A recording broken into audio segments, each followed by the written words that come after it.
ഇന്നത്തെ ചോദ്യം ഇതാണ്. Find the value of y. P of y തന്നിട്ടുണ്ട്. Y square minus Y plus 1 at എന്തിലൊക്കെ ആകുമ്പോൾ p of 0, p of 1, p of 2. അപ്പോൾ പി ഓഫ് വൈയുടെ സ്ഥാനത്ത് 0യും 1ഉം 2യും ചേർക്കുമ്പോൾ വൈൻ്റെ വാല്യൂ എന്താണെന്നാണ് ചോദിക്കുന്നത്. ചോദ്യം P of Y equal to Y square minus Y plus 1. നമ്മൾ ആദ്യത്തത് എടുക്കുക 1. പി ഓഫ് 0 ആണ് തന്നത്. അപ്പോൾ ഈ വൈയുടെ സ്ഥാനത്ത് നമ്മൾ എന്ത് കൊടുക്കുക?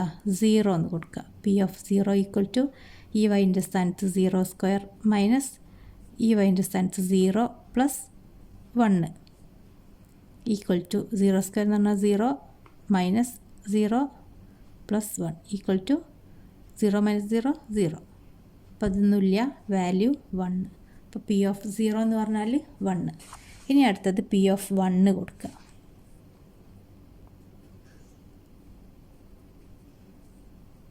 പി ഓഫ് വൈ ഇതാണല്ലോ. P of Y equal to Y square minus Y plus 1. അപ്പോൾ വൈയുടെ സ്ഥാനത്തൊക്കെ ഞാൻ 1 കൊടുത്ത്. പി ഓഫ് 1 ഈക്വൽ ടു ഇവിടെ 1 square minus 1 plus 1 equal to 1 square എന്ന് പറഞ്ഞാൽ 1 minus 1 plus 1 equal to 1 minus 1 എന്ന് പറഞ്ഞാൽ 0 ആയിപ്പോയി. 0 പ്ലസ് 1 ഈക്വൽ ടു 1. അതിൻ്റെ ആൻസറും 1. ഇനി മൂന്നാമത്തത് പി ഓഫ് 2 ആണ്. P of Y equal to Y square minus Y plus 1.